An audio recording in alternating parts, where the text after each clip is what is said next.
Assalamualaikum warahmatullahi wabarakatuh. Perkenalkan, nama saya Brigida Tirenia Laresta dengan NIM 221080200020 dari Prodi Teknik Informatika kelas A1 di mata kuliah Pengantar Teknologi Informasi. Di sini saya akan membacakan hasil jawaban dari soal ujian akhir semester di mata kuliah ini.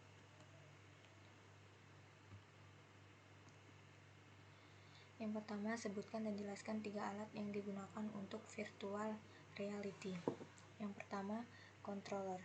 Controller adalah perangkat yang digunakan untuk mengontrol interaksi dengan lingkungan virtual reality.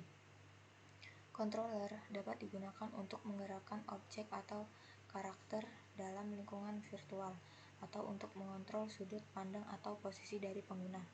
Yang kedua, ada perangkat tracking. Perangkat tracking adalah perangkat yang digunakan untuk melacak posisi dan orientasi dari HMD dan controller dalam ruang. Ini memungkinkan lingkungan virtual untuk diubah sesuai dengan gerakan fisik pengguna dalam dunia nyata.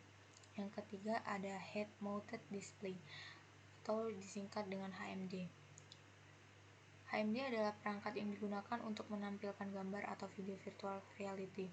HMD dapat digunakan secara mandiri atau digabungkan dengan perangkat lain, seperti controller, untuk meningkatkan pengalaman pengguna. Yang kedua, ada sebutkan dan jelaskan beberapa aplikasi virtual reality pada perusahaan. Yang pertama, desain dan prototype. Perusahaan dapat menggunakan virtual reality untuk merancang dan mengevaluasi produk atau bangunan sebelum dibuat dalam bentuk fisik. Ini memungkinkan perusahaan untuk menghemat biaya dan waktu dalam proses desain dan prototype.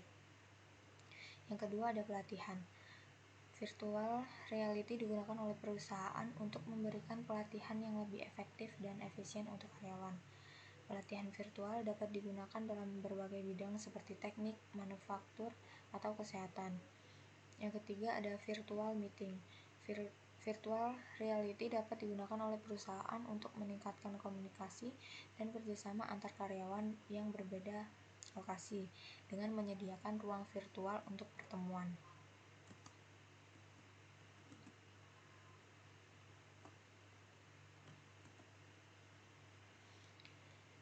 Yang keempat, ada pemeliharaan dan perbaikan. Virtual reality dapat digunakan oleh perusahaan untuk membantu dalam pemeliharaan dan perbaikan mesin atau peralatan. Ini dapat membuat proses lebih cepat dan efisien, serta mengurangi resiko kerusakan pada peralatan yang mahal. Yang kelima, ada pemasaran dan pengalaman pelanggan. Virtual reality dapat digunakan oleh perusahaan untuk menciptakan pengalaman pelanggan yang menyenangkan dan menarik. Ini dapat digunakan untuk pemasaran produk atau layanan, atau sebagai alat untuk meningkatkan pengalaman pelanggan saat berbelanja.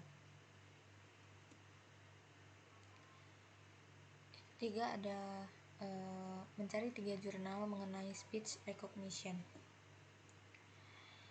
Yang pertama, ada jurnal berjudul Penerapan Speech Recognition pada Permainan Teka-teki Silang menggunakan metode Hidden Markov Model atau HMM berbasis desktop. Ini ada link jurnalnya, dan tujuan dari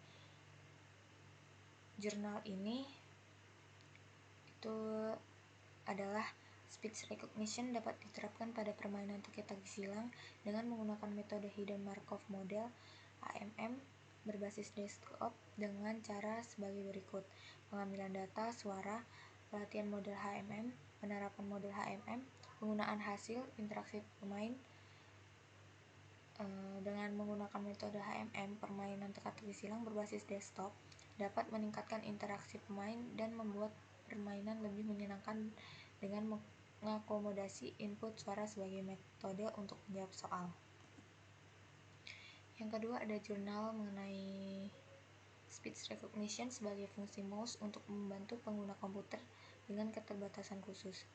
Di bawah ini ada link jurnalnya juga, dan tujuan dari jurnal ini yaitu speech recognition dapat digunakan sebagai fungsi mouse untuk membantu pengguna komputer dengan keterbatasan khusus dengan cara sebagai berikut: pengaturan perangkat lunak, pelatihan model, kontrol kursor, penggunaan pemerintah suara, penyesuaian pengaturan.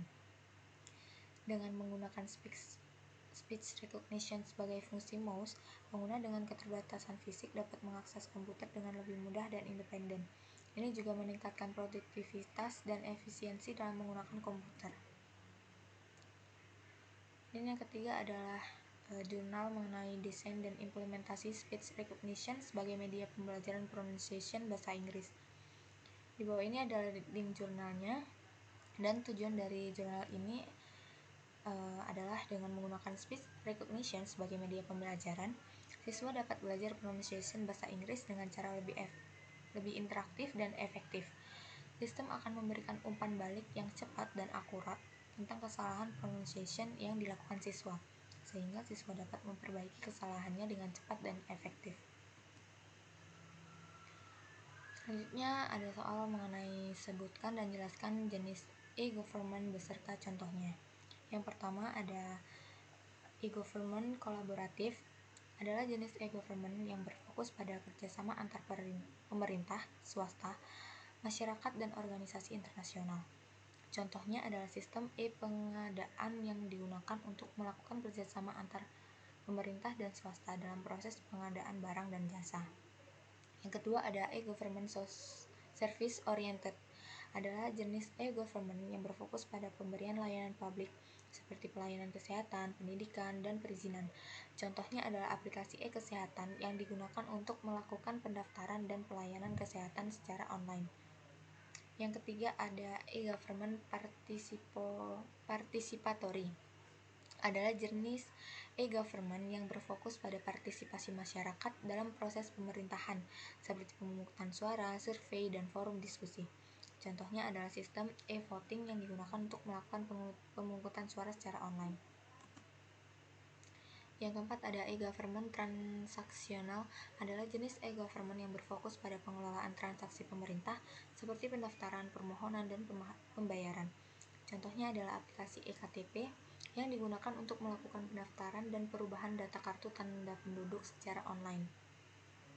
Yang kelima ada e-government informasional, adalah jenis e-government yang berfokus pada pemberian informasi publik seperti peraturan, regulasi, dan kebijakan pemerintah. Contohnya adalah website resmi pemerintah yang menyediakan informasi tentang peraturan dan kebijakan pemerintah. Selanjutnya ada 3 jurnal mengenai sistem informasi. Jelaskan tujuan dari ketiga jurnal tersebut. Untuk jurnal yang pertama ada sistem informasi e-commerce pemasaran hasil pertanian desa Kluwuhan berbasis web. Di bawahnya ada link jurnalnya, dan tujuan dari jurnal ini adalah sistem ini dapat membantu petani desa Kluwuhan dalam memasarkan produk pertanian mereka secara efektif dan efisien, serta dapat mempermudah pembeli dalam proses pembelian produk pertanian yang diinginkan. Jurnal kedua ada berjudul Perancangan Website Sistem Pelayanan Kantor Desa Menwai Tekam menggunakan framework Condigniter. Di bawah ini ada link jurnalnya, dan tujuan dari jurnal ini adalah perancangan website sistem pelayanan kantor Desa Menwai Tekam menggunakan framework Condigniter dapat dilakukan dengan beberapa tahap sebagai berikut: analisis kebutuhan, desain dan spesifikasi, implementasi, pengujian, dan evaluasi. Yang ketiga ada perancangan website penjualan tas makrame dengan menggunakan framework Condigniter. Di bawah ini ada link jurnalnya juga, dan tujuan dari jurnal ini adalah perancangan website penjualan tas makrame menggunakan framework Condigniter dapat dilakukan dengan beberapa tahap sebagai berikut: 1. Analisis kebutuhan, desain dan spesifikasi, implementasi, pengujian, dan evaluasi. Selanjutnya ada jelaskan peranan basis data dan model data yang ada pada basis data.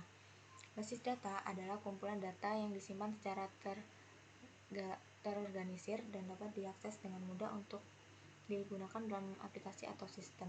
Model data digunakan untuk menjelaskan bagaimana data dalam basis data tersebut terorganisir dan saling terkait.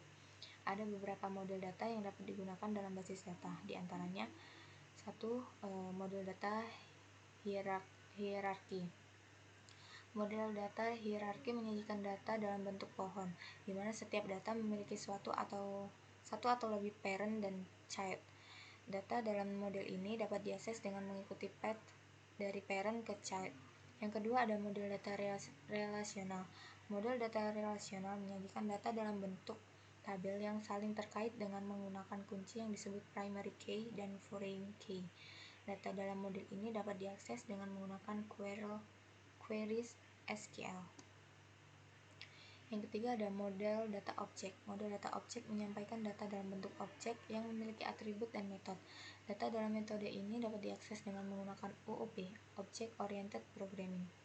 Yang keempat ada model data sinematik. Model data sinematik menyajikan data dalam bentuk graf yang menyatakan relasi antar entitas. Data dalam model ini dapat diakses dengan menggunakan query SparkQL. Model data dan dokumen. Model data dokumen menyajikan data dalam bentuk dokumen seperti JSON, XML, dan lain-lain.